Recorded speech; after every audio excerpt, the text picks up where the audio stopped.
Max Verstappen, o inominável. Hamilton puto com a estratégia da Mercedes, mas poderia ser muito pior se estivesse uma Ferrari que economiza até mesmo com serviços de borracheiro. Isso e muito mais agora no BPcast. Vamos, rapazes, não fiquem aí parados. É só um pombo e precisamos pegá-lo. Essas medalhas eu vou arrancar. Muttley, faça alguma coisa. Então, pegue o pombo, pegue o pombo, pegue o pombo, pegue o pombo, pegue o pombo, pegue o pombo. E estamos de volta com o BBcast, seu podcast de automobilismo e outras nerds. No episódio de hoje vamos falar sobre o GP da Holanda, vencida por Max Verstappen com cabeçadas de Mercedes e Ferrari em suas estratégias. Bom, e aqui comigo está a Débora Santos Almeida. Bem-vinda, Débora. Olá pessoal, sejam bem-vindos a mais um episódio do BPcast e saiba como correr com apenas 3 pneus e não de forma mágica como Lewis Hamilton já fez, mas em uma cagada fenomenal da Ferrari. Bom, mas antes de prosseguirmos, primeiro vamos agradecer aí ao Ricardo Bannerman do Auto Radio Podcast e PPT lá dos Carteiros, Campeonato Amador de Kart, que a gente está sempre falando aqui pra galera conhecer. Agradecer a ele aí pela abertura fenomenal que ele deu ao nosso programa hoje, com essa voz aveludada, azeitada. Ricardo Bannerman, muito obrigado. E agora, né, Débora, vamos também aos nossos recadinhos do Paddock, que começam, como sempre, avisando nossos ouvintes aí da nossa campanha de financiamento coletivo e contínuo do Apoia-se, onde você pode se tornar um apoiador do Boletim do Paddock e auxiliar aí no nosso crescimento e nosso desenvolvimento. Outra forma de auxiliar o nosso trabalho é também por meio da lojinha, o link vai estar aqui na descrição desse post. Você pode comprar uma das nossas camisetas e ser identificado como um cabeça de gasolina por aí. Então vá lá, confira os nossos produtos, tem boné, tem camisetas e em breve nós vamos ter outros produtos para vocês, fãs de automobilismo. E fazendo qualquer compra por lá, você também acaba auxiliando o nosso projeto. Exatamente, pessoal. Também não se esqueçam do nosso canal no YouTube, onde você pode conferir, conversar com a gente diretamente nas nossas lives, participando ali do chat e querendo se tornar um membro também do canal do Boletim do Paddock. É possível se tornar membro e também querendo aí fazer uma contribuição através do Super Chat durante as lives.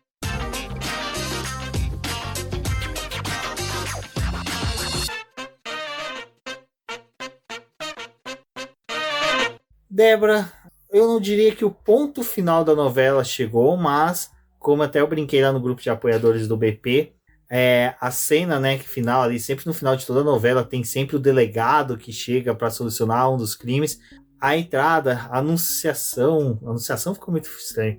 O anúncio de Oscar Piastri na McLaren pode-se dizer que é o início do fim dessa novela, né? Que começou lá com a abertura da conta do Instagram do Sebastian Vettel, que anunciou sua aposentadoria. Isso a gente já falou aí nas edições passadas, então confiram os BBcasts passados, quando a gente falou aí do desenrolar.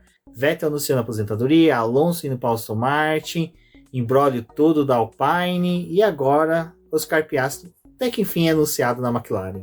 Demorou, né, um pouco para esse anúncio acontecer. Foi até interessante porque na sexta-feira, antes do anúncio, né, alguns jornalistas até levantaram a possibilidade da McLaren ter perdido, depois que foi avaliado os contratos ali, né, pela comissão de contratos da FIA, que a McLaren teria perdido, então por isso ela não teria feito ainda um anúncio, né. Eles averiguaram esses contratos na segunda-feira antes do GP da Holanda e tinham 72 horas para poder dar um veredito para as equipes, né? E aí, depois disso, eles poderiam fazer o anúncio como bem entendesse. E antes, quer dizer, entre o primeiro e o segundo treino livre, né, da sexta-feira, a McLaren tinha uma coletiva, aí parece que ela desmarcou, falou que não ia ter coletiva, não ia ter nenhum anúncio, e passou uns minutinhos ali, antes de começar, né, o segundo treino livre, eles anunciaram de fato Piastri. E agora a gente tem uma resolução, assim, pelo menos a gente sabe quem vai correr na McLaren no próximo ano, então a gente vai ter o Lando Norris e o Piastri, mas ainda tem algumas posições ali, né, do grid que ainda não foram definidas, o Ricardo ainda tá buscando uma vaga, mas em partes as coisas já estão definidas, né? Parece que também a Alpine foi condenada a pagar um valor para a McLaren, o que é bem engraçado, assim. É cômico, né? Porque até alguns dias ali a Alpine estava esbravejando que o Piastri era um ingrato, que como que ele tinha, tipo, apunhalado a equipe pelas costas e que eles iam querer um ressarcimento da grana que tinham gastado com ele durante a época que ele estava ali na base, também os treinos que ele fez de forma particular com a equipe, né? Então, a gente teve gasto com funcionários que foram deslocados para o local, de material que foi utilizado durante esse período que o Piastri teve nos nossos carros, então a gente quer um ressarcimento. E a Alpine que teve que ressarcir a McLaren. Então é um fim aí, mas ainda tem muita coisa para poder ser decidida, né? Não com relação a esse assunto, mas as outras vagas que ficaram no grid, que também é em decorrência de toda a movimentação que foi gerada ali antes das férias. Dessa movimentação toda, né, se abriu a possibilidade do Gasly ir para a Alpine e com a vaga sendo aberta ali na AlphaTauri, todo mundo, quem, né, da academia, Red Bull iria subir, iria, né, ascender ao assento da AlphaTauri, de repente me surge aí o boato de que Felipe Drugovich, líder da Fórmula 2 e possivelmente aí campeão já em Monza, né, que seria até muito legal ser em Monza, já que é o palco do primeiro título do Brasil, mas na Fórmula 1 é legal que é tipo assim, é que eu e a Débora tá conversando, né, o Drugo era aquele cara que todo mundo fala, nossa, que exemplo, né? O cara fugiu das academias de pilotos para não para chegar na Fórmula 1 sem ter que ter vínculo com nenhuma das equipes, né? E de repente é uma academia de piloto que precisa dele para poder suprir uma vaga que está se abrindo. Então, é interessante por um lado, né? Porque ele realmente até agora não tinha se vinculado a nenhuma academia. Mas nesse último ano a gente pode dizer que por mais que a Red Bull tenha vários pilotos, tanto na Fórmula 2 como na Fórmula 3, mas principalmente os dois grandes nomes seriam o Leon Lawson e o Vips, né, o Yuri Vips. O Yuri Vips se envolveu aquele episódio infeliz em que ele teve falas racistas e homofóbicas, né, e aí perdeu-se ali um certo vínculo com a Red Bull, com muitas ressalvas, porque a gente também já explicou aqui no BP o que aconteceu com esse vínculo do Vips, mas não teria como ele assumir uma vaga na AlphaTauri. E o Liam Lawson, ele, parecia ser um piloto interessante, mas ele não vem fazendo essa temporada, pelo menos, não tá sendo muito boa, assim. É um piloto que ainda deve. E aí, a Red Bull, né, agora quando o Alexander Albon fechou o contrato com a Williams de múltiplos anos, ele, a partir do ano que vem, não tem mais vínculo nenhum com a Red Bull, ele não deve mais nada pra Red Bull, ele é um piloto livre no grid, pode fazer as escolhas que ele quiser. Então a Red Bull, perdeu o Vips, perdeu o Albon, e agora tem que procurar fora, provavelmente, para poder ter alguém para subir pra Fórmula 1, por questão de pontuação e pilotos que realmente funcionem, né? Então tinham falado do Carlton Herta, que é um piloto da Indy. Eu vou até fazer um comentário aqui rapidinho, se o Rubens me permite. Que, gente, eu escutei esse final de semana, assim, coisas bizarras sobre o Carlton Herta, de pessoas que não acompanham a Indy. Tudo bem, eu não sou o melhor nome para poder dizer que acompanho, mas a Indy eu ainda assisto algumas corridas e acabo vendo o desempenho do Carlton Herta, o Pato também, por esses dois pilotos serem vinculados à McLaren, né? Então a gente acaba acompanhando um pouco mais eles, o Palou, para poder ter uma ideia do que pode acontecer, porque a McLaren ela não tá só na Fórmula 1, né? No que vem ela também vai estar na Fórmula E, ela corre no Extreme E, faz parte da Indy, então a gente acaba acompanhando um pouco mais. E o pessoal, assim, quando começaram a ventilar o nome do Carlton Herta, na realidade, assim, o nome do Herta ele já é muito falado desde o último ano, né? Por conta do desempenho dele da Indy, da possibilidade de em algum momento ele conseguir correr na Fórmula 1, mas a Indy dá alguns pontos na superlicença, mas não são tão generosos como a categoria de base da Fórmula 1, né? Então é um pouco mais difícil para os pilotos ali da Indy conseguirem a superlicença e o direito para poder correr na Fórmula 1.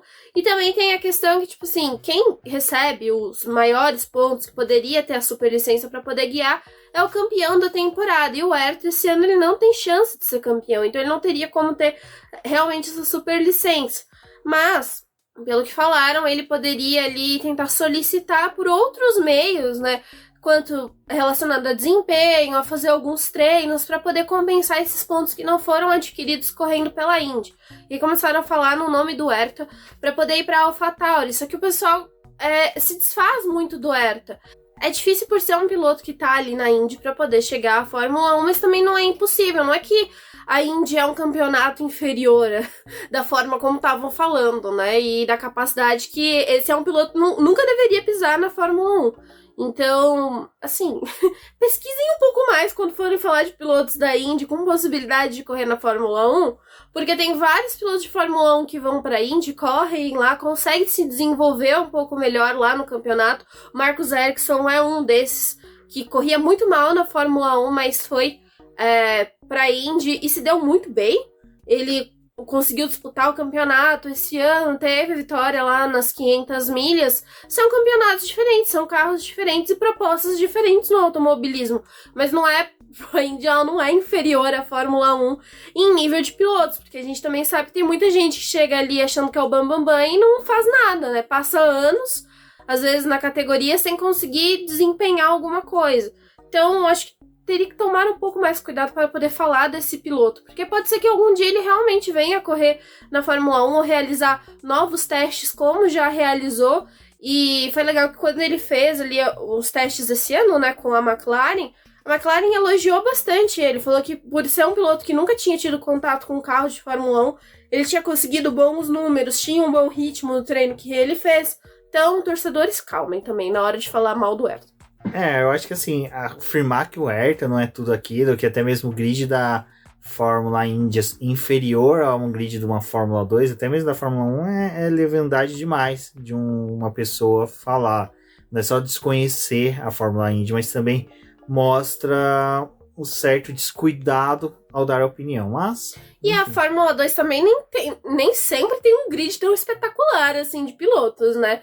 Porque a gente vê alguns nomes ali da Fórmula 3 indo para a Fórmula 2 de forma precipitada, porque tem dinheiro. Muitas vezes não tem o dinheiro para poder fazer uma temporada de Fórmula 3 e uma completa de Fórmula 2, então sai ali de uma Fórmula regional e vai direto para a Fórmula 2 com o dinheiro que tem.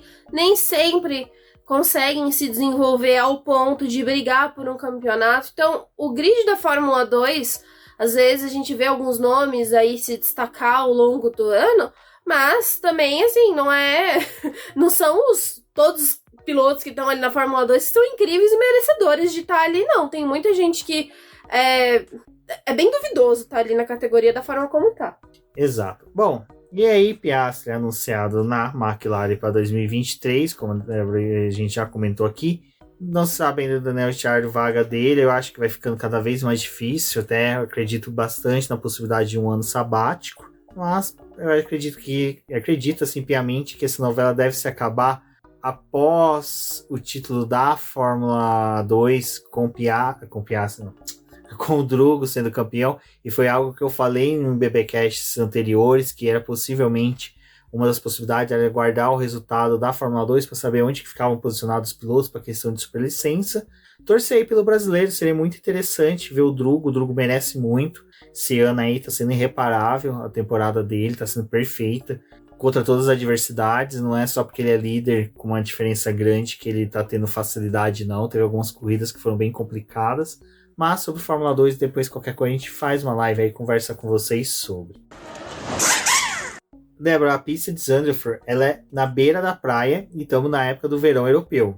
Então ali na sexta-feira a pista já estava numa temperatura alta e os pneus compostos estavam respondendo de formas diversas, né? Até mesmo você comentou comigo que a Pirelli ficou meio em dúvida se ela tinha feito a escolha de gamas corretas.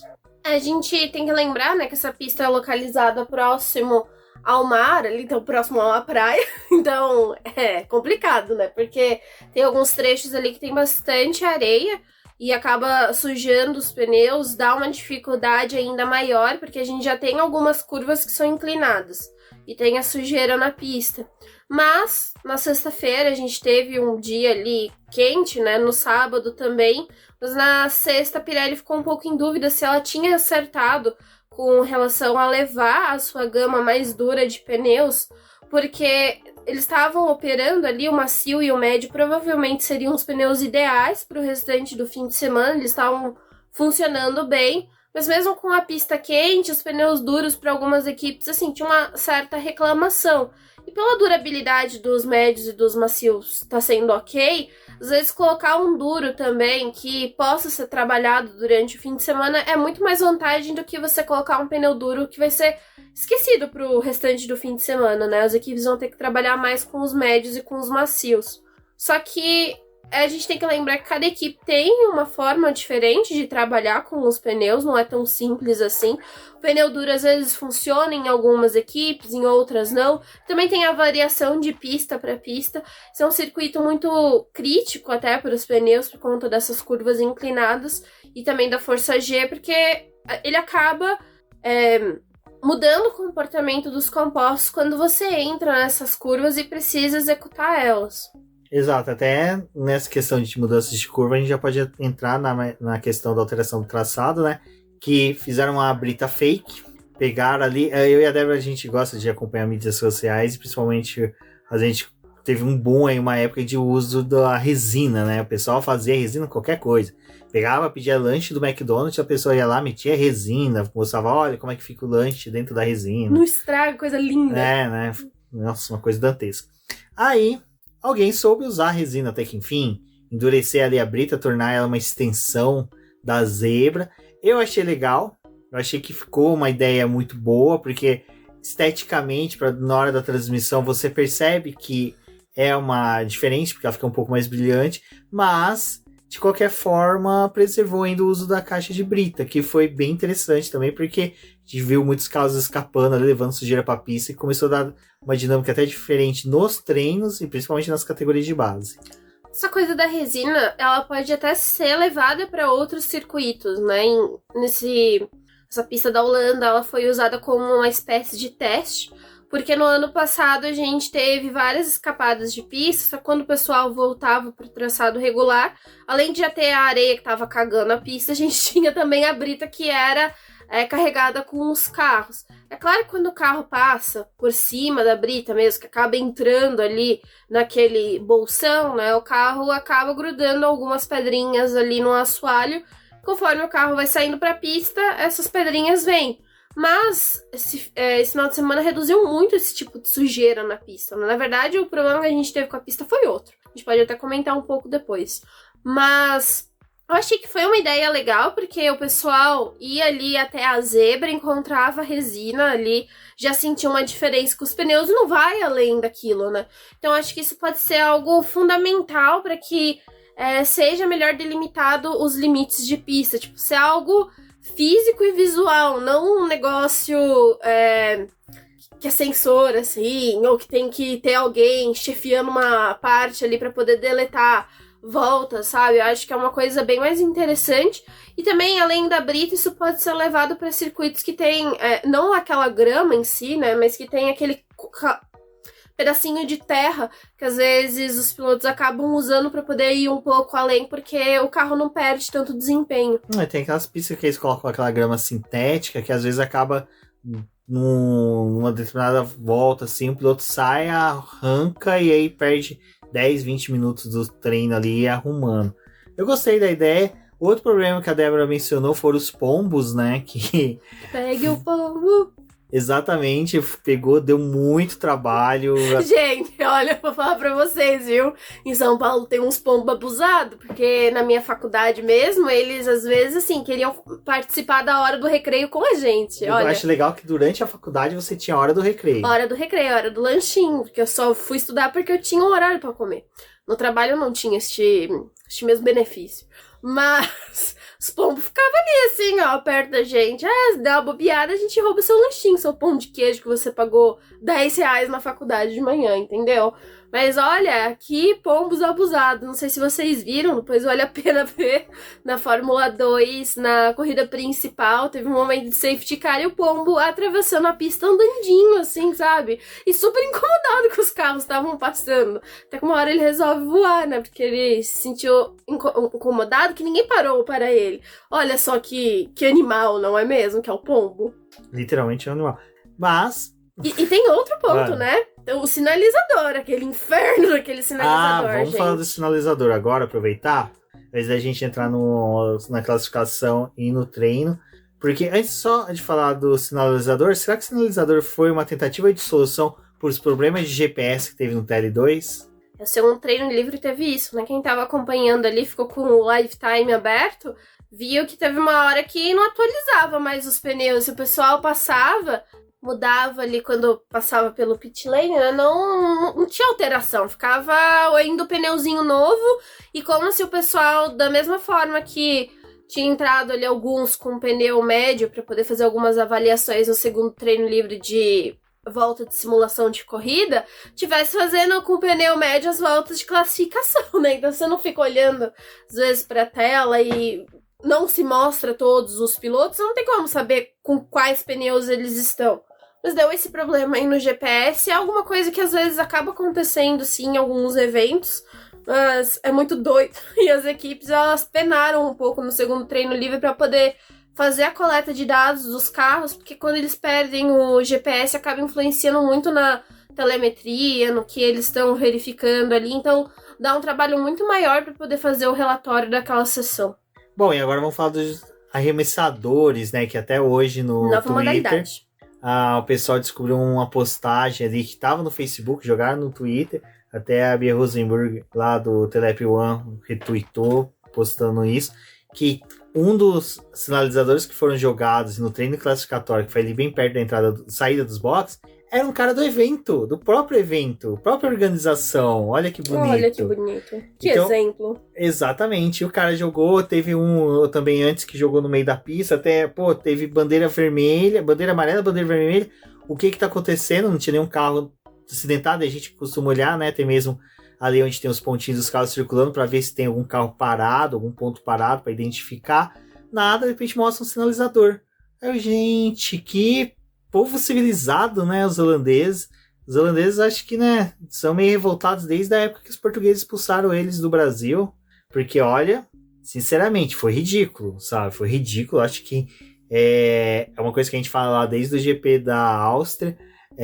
Não querendo, sim, falar que a culpa é do piloto e da equipe, mas ser parte, né, de que pessoas que estão envolvidas com isso são fãs, são torcedores da Red Bull e do Max Verstappen. E são organizadores da pista. E agora, organizadores da pista têm que se posicionar de uma forma mais contundente, mais forte, para falar, olha, não pode fazer, vai ser banido, vai ser expulso, vocês não representam, fazer N coisas, não só uma notinha de repúdio, porque fica mal, cara, porque assim, Max Verstappen tá fazendo uma das temporadas a mais perfeita dele, assim, o cara tá sendo gigante, o cara tá conseguindo um resultado assim, monstruoso, até na hora que a gente for falar da corrida, a gente vai falar que não adiantava nada ter pra parar ele pra vitória, né, lógico que teria mudanças ali no grid, abaixo dele, mas não teria muito que que o Hamilton, que o Russell, que a Ferrari, que até o Pérez que pudesse parar ele,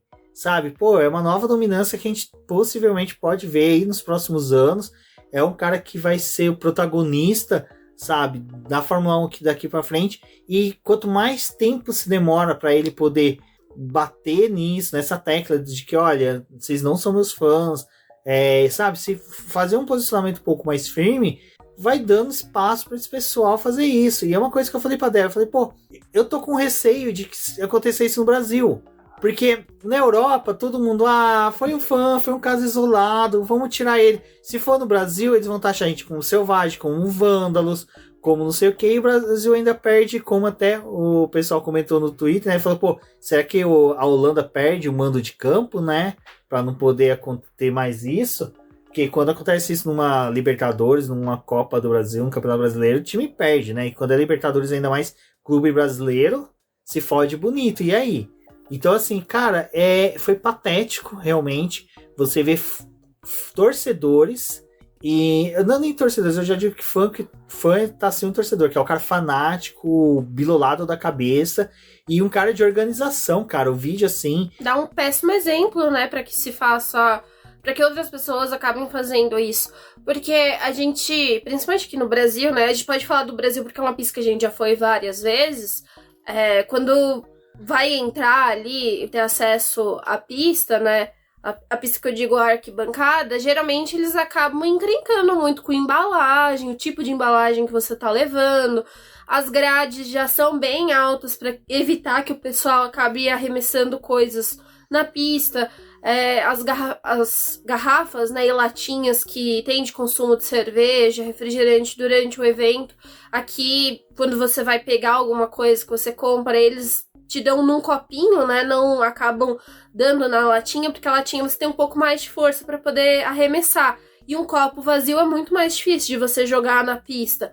Mas o pessoal tem muita instrução disso para poder não deixar cair o lixo pra pista, né? Porque os carros de Fórmula 1, com uma coisinha pequena, você pode fazer um grande de um estrago, né? Pela velocidade que ele tem, daquele objeto ter um impacto em um carro desse. Também entrar em entrada de ar, que dá uma puta dor de cabeça pra uma equipe, como pode acontecer de levar o carro a ter um superaquecimento, como teve da sobreviseira lá na Bélgica. Tipo, essas coisas acabam atrapalhando. E é bizarro essas coisas estarem acontecendo e, tipo... E assim, esse final de semana não teve nem nota de repúdio, né? Não teve nada, só passou batido. Tipo, teve um sinalizador aqui, aí deram um aviso no autódromo lá pro pessoal não jogar. Jogaram de novo, né? Não, e esse segundo lance é do cara da organização. É ridículo isso. Mas vamos tirar a pessoa daqui... Ai, gente, é bizarro, assim. Eu, pelo menos, Débora, nunca gostei de sinalizador. A não ser que ele seja usado pra uma coisa, tipo, de segurança. Ai, você foi pra uma mata e você precisa de um negócio desse pra alguém te achar numa mata que você se perdeu, ou em questão de navio, barco, essas coisas que precisa pra você avisar que você tá numa grande área pra ser mais fácil de te localizar. Ok, chás de bebê, chás de revelação também não curto. O que pode acontecer de você estourar ele numa senhorinha e ela ficar azul, olha só que problema. Mas, esse negócio de sinalizador atrapalha, gente, atrapalha a visão dos outros também. É o que eu falo de bandeirão. É sério, é que um dos motivos, assim, eu prefiro ficar sem ir pra Fórmula 1 do que ir no setor G e ter que ter aquele bandeirão na minha cabeça. Cara, eu paguei pra assistir a corrida, não paguei pra ver bandeira, eu não paguei pra ver sinalizador, que nem quando colocam bandeira. No final da corrida, que nem foi do Max, ali, que ele venceu, e aí na mas reta, ali artifício. É uma coisa, tipo assim, ali acabou o evento, no final de uma classificação, pra você comemorar, ok, mas durante o evento em si, tipo, durante os carros estarem na pista, aquela fumaça atrapalha os pilotos também. Olha... Poderiam banir esse negócio, assim, tipo, ter um controle realmente, mas parece que cada vez mais os eventos não têm controle algum. As pessoas, elas fazem o que elas bem querem. Meu medo é uma hora alguém entrar com algum objeto e, da forma como as coisas estão se desenvolvendo na Fórmula 1, pra gente ter cada vez mais torcidas polarizadas, daqui a pouco todos nós vamos ter que comprar ingressos de torcidas separadas, assim, tipo, vai ter a torcida do Max, vai ter a torcida da Ferrari, a torcida da Williams, porque as pessoas não conseguem mais conviver uma com a outra. Eu vou ficar com o pessoal da torcida do Vettel, que tudo bicho grilo, tá todo mundo nessa vibe aí, ecologia. A única pessoas que eles vão querer agredir é o Lucas de Grassi, né, porque agora tem a treta Vettel-Lucas de Grassi. Né? A opinião dos dois são válidas, mas não vamos entrar nesse mérito agora. Algum dia, quem sabe, a gente discuta sobre isso. Mas, como eu falei, os dois têm seus méritos nas opiniões deles.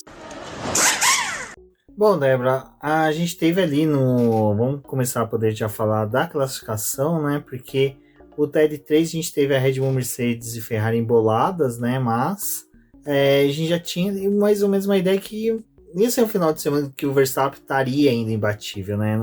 Aquela reação que a gente teve ali na Bélgica não foi só em decorrência de troca de peças, não foi só por causa de estratégias erradas de Ferrari e Mercedes, foi exatamente porque realmente a Red Bull voltou um carro perfeito. E já é histórico, né, que a Red Bull sempre no segundo semestre, segunda metade do campeonato, volta sempre mais forte, sempre trazendo boas atualizações, uma leitura diferente. Mas ali pro treino classificatório, né, eu acho que compensa a gente falar um pouquinho antes sobre a eliminação precoce, acho que de todos os pilotos mesmo.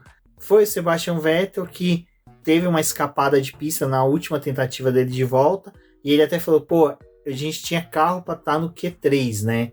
E realmente, a gente depois vendo o Stroll chegando no Q3, ficou naquela dúvida, né? Se ele chegava ali no Q3 ou pelo menos Q2 a gente sabe que ele chegaria.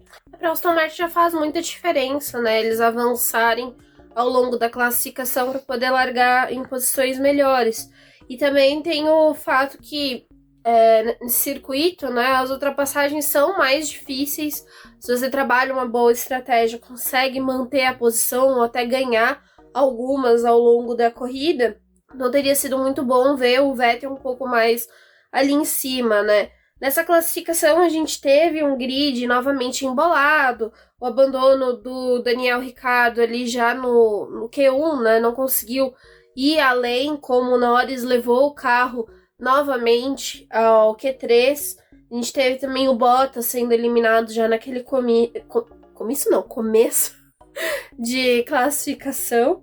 E de restante, assim, acho que a gente ainda pode destacar a performance do Mick Schumacher, né, que foi bem diferente do Magnussen. O Magnussen eliminado no Q1 e o Mick no Q3. Piloto que também está sendo aí questionado se vai permanecer na Fórmula 1, também provavelmente vai se desvincular da Ferrari, né, ao final da temporada, então é um outro aí que busca uma vaga no grid, mas uma classificação interessante. E o Stroll, como você bem falou, né, Rubens, ele avança ao Q3, mas não sai para a pista, porque o carro dele acabou tendo um problema e a equipe manteve ele nos boxes.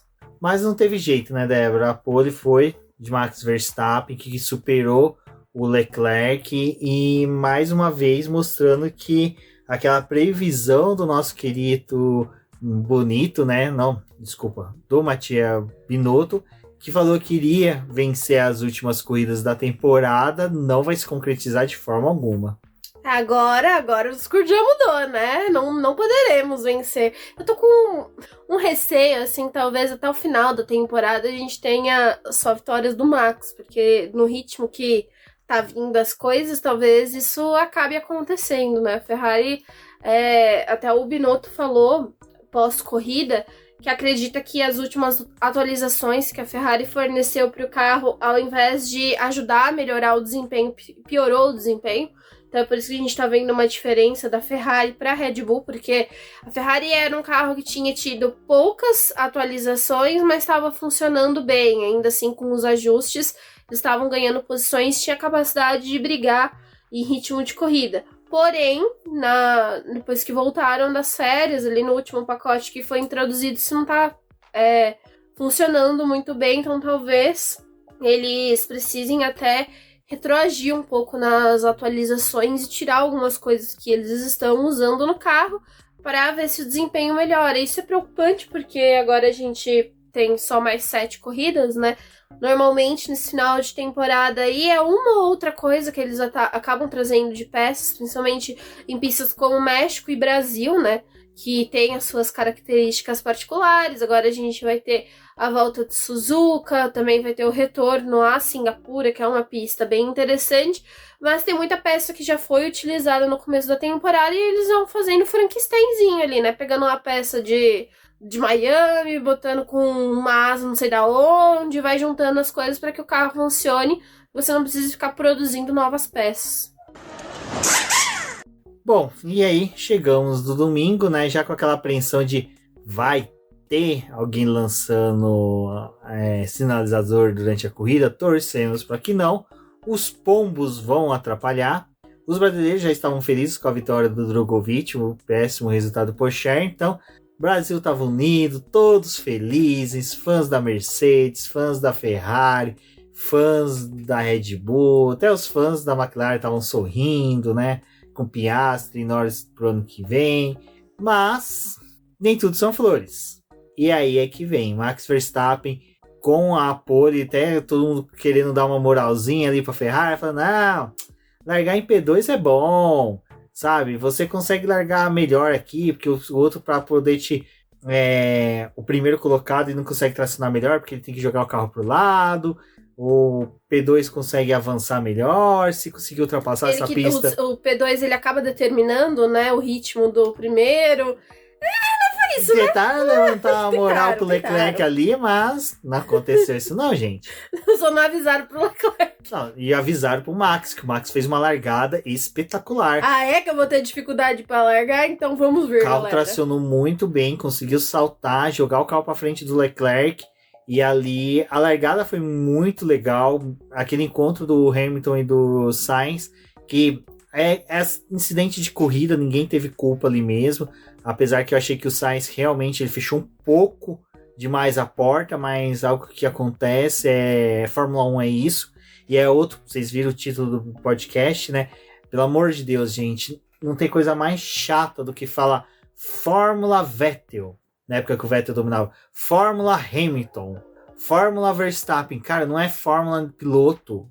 Primeiro que se for falar de Fórmula tal, tem que ser Fórmula Adrian Newey / Hannah. Que é, o Adrian Newey fez um carro perfeito em que a Hannah Schmidt está fazendo umas estratégias perfeitas pro Verstappen que está sendo perfeito. Então é o trio parada dura ali.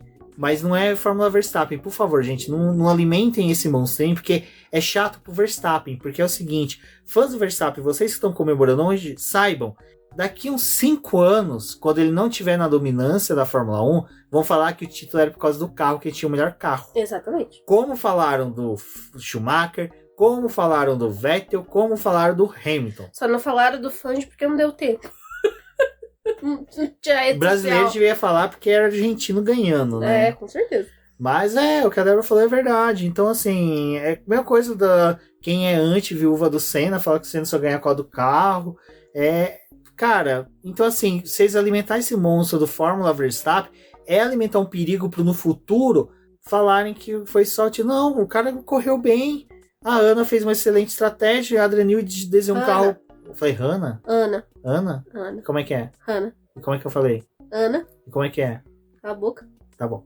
E é legal que o nome dela, Hannah, escreve de trás pra frente, né? Aquele treco legal. Cabalístico. É cabalístico. Não, tem um nome, gente. Por favor, o pessoal me corrija nos comentários. E lembrando que quem escuta pelo Spotify, eu abro caixinha de comentários lá, então você pode vir comentar sobre o episódio, tudo direitinho. Então, né, Débora, largada boa, primeira volta excelente ali das duas Mercedes, que conseguiram se posicionar bem, até o próprio Leclerc, né, conseguiu.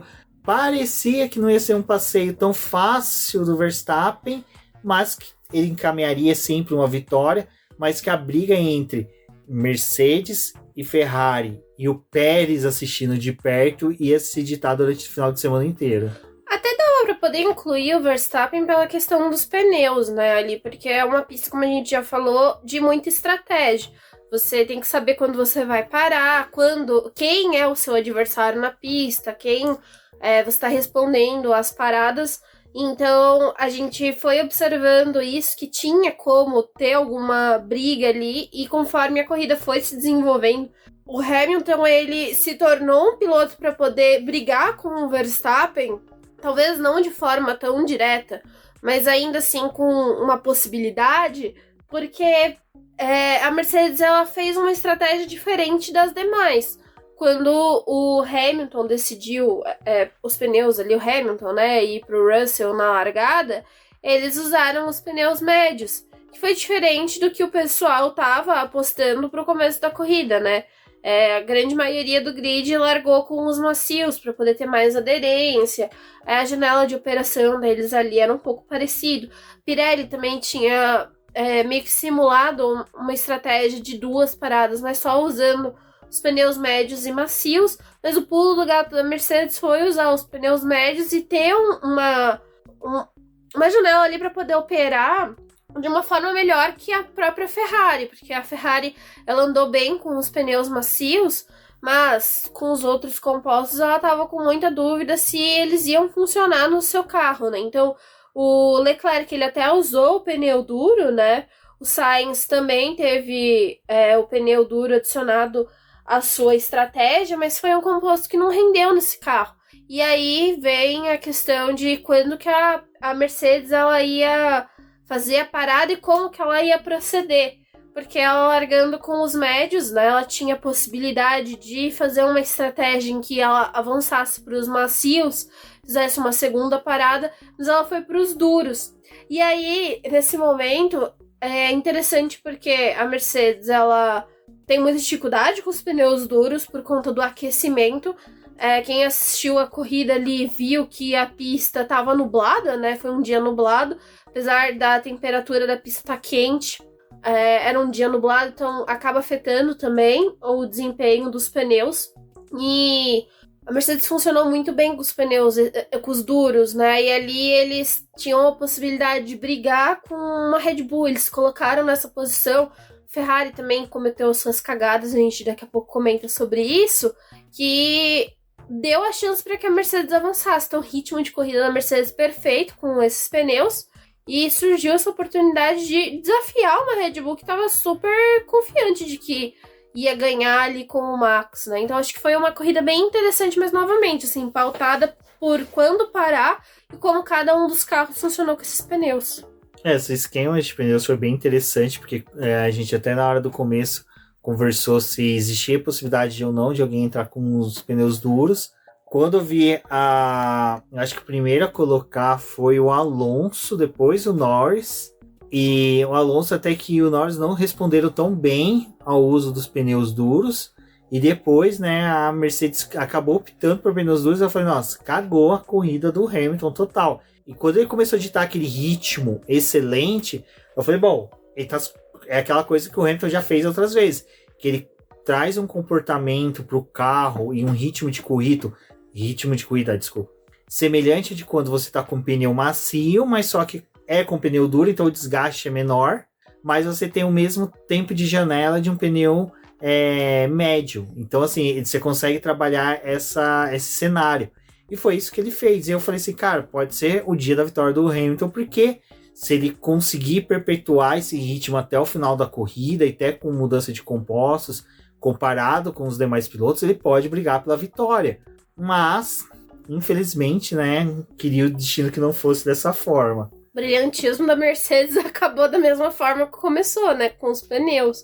Hamilton vai se avançando a corrida, então é uma pista também que um safety car acaba ditando as paradas. Primeiro o safety car, ele aconteceu pelo Tsunoda. Primeiro virtual safety car, né?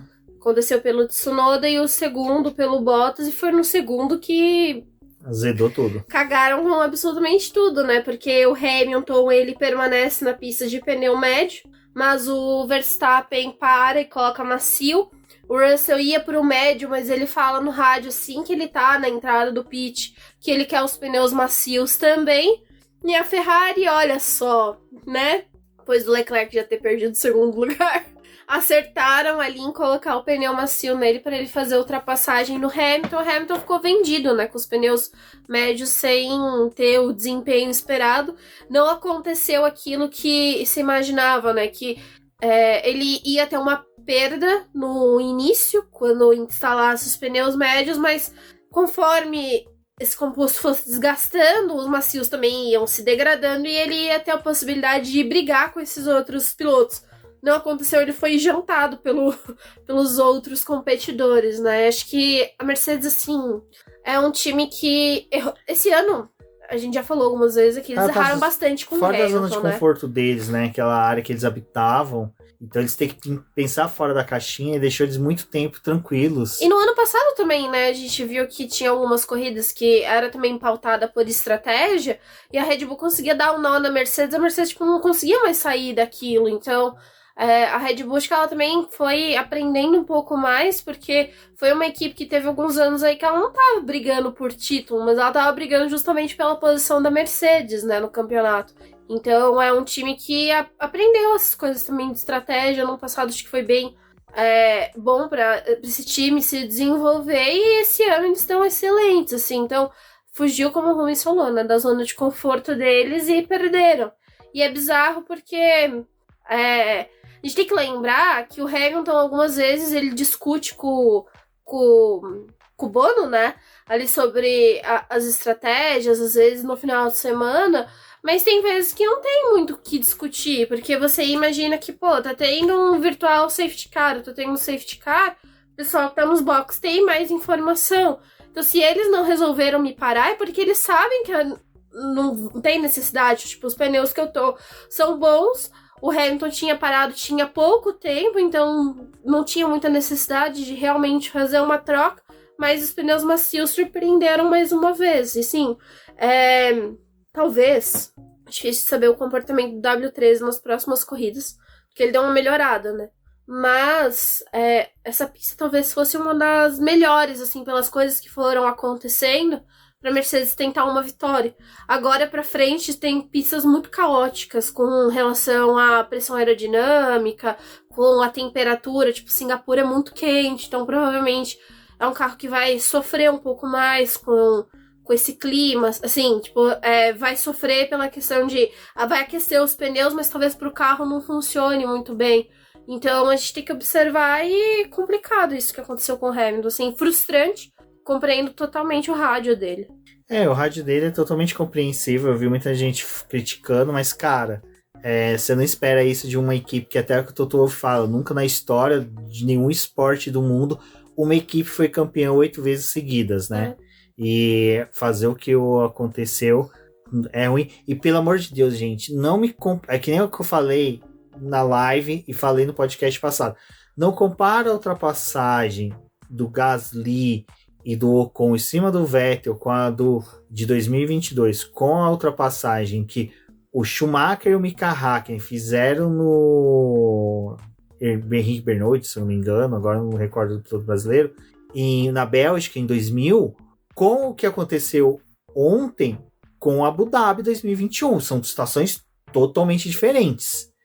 Um absurdo comparação. E até vi pessoal que, cara, entende de Fórmula 1, manja, não é o fã de domingo falando, não.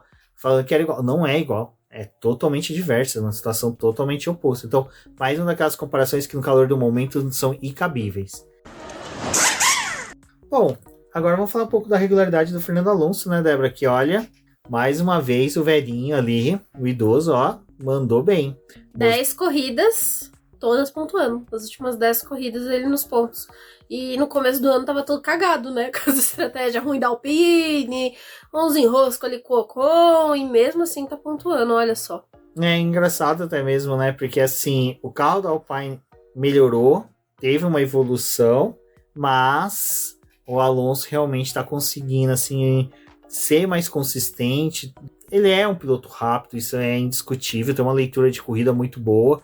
Mas foi legal. E é legal os encontros que tem na pista, né? O Alonso, quando ele encontra com o Tsunoda, ele encontra com o Norris, a disputa de posição são gostosas de ver. Que são 3 pilotos ali que, quando se encontram, sabem se respeitar e conseguem disputar a posição de forma bem assim acirrada, mas com respeito mútuo muito interessante de se ver. Eu acho que esse final de semana do Alonso foi muito bom, assim.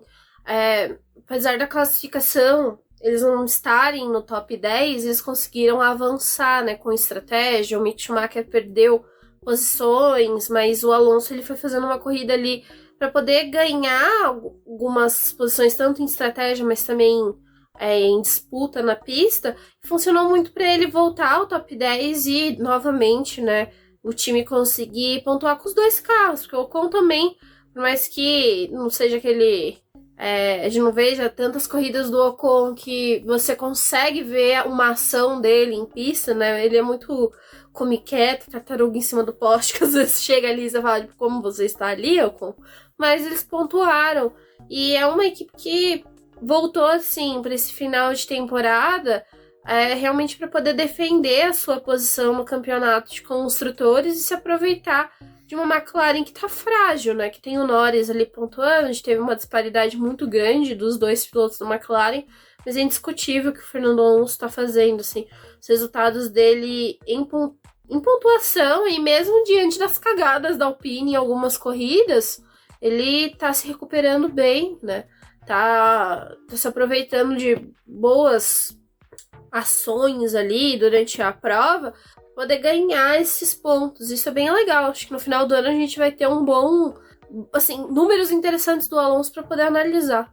Sim, vai lembrar, né, que no Mundial de Construtores aí a Alpine aumentou a vantagem sobre a McLaren, praticamente de uma vitória, 24 pontos de diferença. E infelizmente aquilo que a gente já falou, a gente torna até meio redundante ficar sempre falando do Richard, mas, novamente, né, fora da zona de pontuação, Norris apenas pontuando. Tem a questão da McLaren ter feito 5 pitstops com ele, uma coisa meio inexplicável, mas também pelos rádios, pelas conversas que você teve, você via que realmente o Ricciardo não conseguia imprimir um bom ritmo com os pneus, a degradação era alta, então necessitava de trocas também, então ficou ruim, até difícil apurar um pouco aí do desempenho dele diante desse cenário, mas uma coisa que a gente pode falar aí que teve legal assim não, foi até assim, uma circunstância do que aconteceu, de todo o envolvimento que teve de embrólios, de pit stop, tudo, foi Leclerc indo pro pódio junto com o Russell, né? 2 pilotos que fizeram uma corrida muito boa, foram rápidos, fizeram excelente corrida. Então o Leclerc ali subindo novamente ao pódio, lógico, terceiro lugar, praticamente 10 pontos de diferença pro campeão, por exemplo, quem ganha a corrida, então distanciou mais ainda do Verstappen do campeonato, mas quem ficou ali entrega na mão do palhaço foi realmente Carlos Sainz, que olha, que fim de semana desastroso para a Ferrari, parece que eles escolheram o espanhol para ser, sabe, pagar todos os pecados da equipe italiana. Gente, a Ferrari, todo final de semana a gente volta aqui para poder falar de uma cagada, né? E em algumas é estratégia, em outras ela consegue adicionar mais um problema ao checklist delas ali. O que vamos errar neste final de semana? Vamos montar um carro com 3 pneus, chamar o piloto para os boxes e botar 3 pneus. Aí é difícil, não tem como defender mais trabalho que a Ferrari tá fazendo, assim, em pista. É ridículo o que tá acontecendo. É triste ver isso, assim, tipo, você tá vendo o desespero nos olhos dos pilotos, sabe? Que entra em pista e não sabe como é que vai sair dela, né? Provavelmente vai sair perdendo posições, assim. Talvez a Ferrari ela não tivesse um ritmo pra poder realmente brigar pela segunda e a terceira posição que eles se classificaram, mas nada justifica você fazer um pit stop de 12 segundos, né? Não faz sentido. A única justificativa é uma porca presa, igual foi com o Bottas. Mas o Bottas, né, até bateu o recorde, assim, de um pit stop mais demorado. Só que, sinceramente, né, dona Ferrari? E se fosse só esse episódio com o Carlos Sainz, né, dos 3 pneus, a Ferrari não, ela consegue, assim, cagar ainda mais, porque no outro pit que ele fez, né, numa outra troca que ele fez, olha que coisa maravilhosa, soltaram ele, né, em cima de um piloto, tomou 5 segundos, então esse Carlos Sainz não aguenta mais ser bulinado dessa forma como ele tá sendo pela Ferrari, né. E teve também aquele lance dele lá na pista de fazer ultrapassagem, a bandeira amarela e toda aquela confusão. Olha, o Carlos Sainz... Não, mas aquela ultrapassagem ali no Ocon, na hora da bandeira amarela... Não, isso não é culpa da Ferrari, é culpa... Não, eu acho que ele nem teve punição, não teve nada, porque na hora que foi dada a bandeira amarela, ele já tava na manobra de ultrapassagem, já tinha aberto, jogado pro lado do Ocon, então não tinha como ele realmente... Ele ia ter que frear pro Ocon passar, não existe isso. Não, mas o que eu quero dizer é que, tipo assim... Eles botaram o Sainz numa situação que não tinha necessidade, porque, tipo, o erro do pit stop deles... não, os erros do pit stop foram ridículos. Vai cagando ainda mais a corrida dele. Então, tipo assim, o Sainz nem deveria estar naquela posição na pista, porque ele não era o lugar dele. Tipo, o erro deles começou antes, assim, Ai...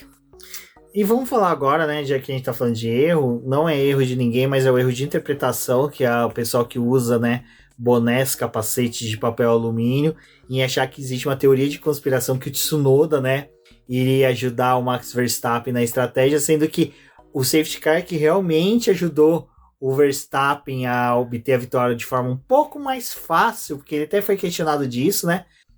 Mas você teve uma ajuda ali do safety car para ultrapassar as Mercedes e a Ferrari.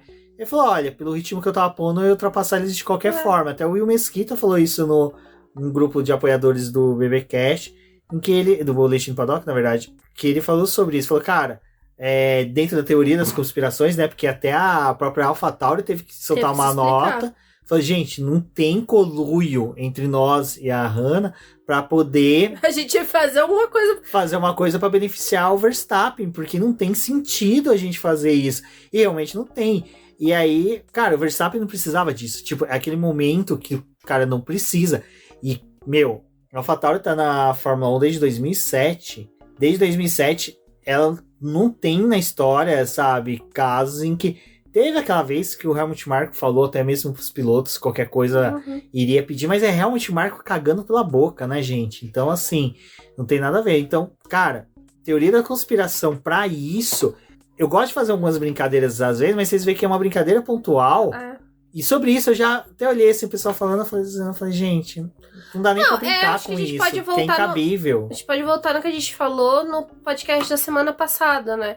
AlphaTauri, assim como a Alfa Romeo, são equipes que, tipo, elas parece que elas se contentam em ficar nas posições que elas estão, porque elas não se desenvolvem, elas ficam ali fazendo o volume do grid, mas tem muitos erros. Quem tá acompanhando a temporada da AlphaTauri desde o começo, tá escutando os programas de gente toda a corrida, vem aqui e pontua algum erro da AlphaTauri, seja de estratégia, seja de pit stop ruim, batida dos pilotos que acaba acontecendo ali em largada, né? O Gasly aconteceu algumas vezes, mas esse problema que o Tsunoda teve foi muito pontual, assim. Eu até achei legal uma thread que o Rafael Lopes fez no Twitter dele, né, que ele foi resgatar o trecho ali da corrida e escutar os rádios do Tsunoda, né, com a equipe. A gente tem um rádio ali dele fazendo a parada e falando, olha, meu pneu tá solto, e é um problema porque o Fernando Alonso, ele fez isso esse ano, né, ele saiu com um pneu solto, ele voltou os boxes da equipe e falou, gente, tô voltando aqui pra trocar o pneu. A equipe, mas você vai trocar o pneu por quê? Ele, não, tô voltando, e ele tava com o pneu solto, e ele fez todo um trabalho de contornar o circuito sem perder aquela roda, porque pode gerar punição para a equipe também o fato de ter um acidente em pista. O Tsunoda, ele acabou falando sobre um possível pneu solto, e aí a equipe já foi logo verificar, falou, não, Tsunoda, seu pneu não tá solto, a telemetria aqui aponta que teu pneu tá no lugar onde ele deve estar, mas volta pros boxes, a gente vai ver o que tá acontecendo com o teu carro. Ele volta pros boxes, e aí ele já pede para a equipe também fazer o ajuste do cinto dele, porque ele sentiu que tava um pouco folgado. Eu e o Rubens, infelizmente, a gente não assistiu essa corrida ao vivo, né? A gente só assistiu a reprise, então alguns pontos que foram destacados no Twitter a gente tentou prestar um pouco mais de atenção, mas primeiramente nas imagens que a gente tinha visto ali do cinto, a gente achava que o Tsunoda tava voltando pros boxes e ele tinha soltado o cinto dele porque ele não ia mais voltar pra pista. A gente achava que, ele já começou a fazer o processo de ele vai voltar pros boxes e vai abandonar, ele começou a se soltar, mas na verdade não, o Tsunoda ele pediu pra que afivelassem melhor o cinto dele no carro. E ele volta pra pista e tem o problema. Quando ele colocou o pneu que ele tava pra poder fazer esse trecho final da corrida, quando ele foi mudar no volante o diferencial, porque para cada pneu você utiliza uma configuração. Então ele foi botar a outra configuração, diferencial parou de funcionar do carro. E aí ele fala, meu carro parou de funcionar, pois a AlphaTauri realmente descobriu que tinha sido um problema no diferencial, né? Desse eixinho ali. E é complicado porque tudo bem, você faz associação da AlphaTauri com a Red Bull, né? Antes tinha, né, a Toro Rosso ali, com o Toro também, que fazia parte da pintura dos carros, hoje não faz mais. A AlphaTauri, ela é tipo uma marca de roupa, então ela também tentou se distanciar um pouco da Red Bull visualmente, né, esteticamente no grid. Colabora para teorias da conspiração? Colabora. Alguns problemas que a gente anda vendo também colaboram para teorias da conspiração? Sim, mas acho que nessa altura do campeonato não precisa mais, né? Não precisaria a Red Bull fazer isso com o Tsunoda ali. A gente achou estranho na corrida passada, tipo, os dois carros terem problema, a gente achou. Mas também achar que então, esse do Tsunoda... aquele momento é que a gente faz a brincadeira porque ela é incabível. Uma teoria de conspiração ali. Agora, também é incabível, mas é chato você fazer uma brincadeira porque aí tem os bobões que acreditam. O pessoal sabe que fuma pelo nariz que acredita. Então... Cara, é coisa de idiota acreditar nas teorias de conspiração dessa e atacar fãs de outros pilotos por causa de teorias dessas. Mas enfim. Bom, Max Verstappen ganhou, não tem como contestar a vitória dele. Mesmo que houvesse 300 conspirações, o cara ia vencer, não tinha como. Corrida muito boa, muito sólida dele, né? As duas perguntas que ficam, né, até o Lucas Santoki, que é apoiador aqui do Boletim do Paddock, também é produtor de conteúdo aí, vocês não acompanham, vocês não conhecem, pelo amor de Deus, vocês não conhecem Projeto Motor, vocês estão acompanhando a Fórmula 1 totalmente errada. Acompanha o Projeto Motor, muito bom, vai estar aí futuramente no BP Indica, então aguarde, mas também já procura. O que acontece? Ele falou, cara, será que quando que o Verstappen vai ser campeão? É a Natália De Vivo também, apoiadora aqui do BP e produz conteúdo, elas na pista, e também é uma das jornalistas de maior renome aqui do Brasil. Falou, Estados Unidos não, Singapura, né? Ela respondeu. E aí eu conversando com a Débora, Japão, Singapura. Tá nessa, mas além de outra pergunta que tá norteando o fim de temporada do Verstappen, ele vai bater o recorde do Schumacher e do Vettel de 9 corridas vencidas seguidas? Porque se eu não me engano, ele já tá na quarta ou na quinta corrida que ele venceu seguida. E assim, tá muito próximo. E o Vettel vai lembrar que foi em 2013, foi numa pegada semelhante à dessa temporada. Ele venceu França, Hungria, Bélgica e Holanda. 4 seguidas. Tem mais 7 corridas. Tem mais 7 seguidas, então ele conseguiria talvez umas 11 vitórias. E se ele fizer isso, desculpa, vai ser impossível alguém bater. Porque é metade de uma temporada seguida. Então, as perguntas que ficam agora não é qual... E aí, você já responde nos comentários aqui, também nas redes sociais do BP, do post. Em qual corrida que você acredita que o Verstappen vai ser campeão? E se ele vai ou não bater esse recorde do Vettel, né? Ou ele pode também empatar o recorde do Vettel e do Schumacher. E aí a gente sabe que o máximo que algum piloto pode conseguir são 9 vitórias. E aí que tá, né? Engraçado. O Hamilton, por todo o domínio que ele teve durante as temporadas, ele nunca conseguiu essa badge de 9 vitórias seguidas. E o Vettel, ele teve 13 vitórias em uma temporada, né? Também. Que era uma temporada de 15, 18 ou 19 corridas também. Não era uma temporada tão grande. Se tivesse 22 como era agora, aquela de 2013 do Vettel, tinha sido umas 12 vitórias seguidas, fácil.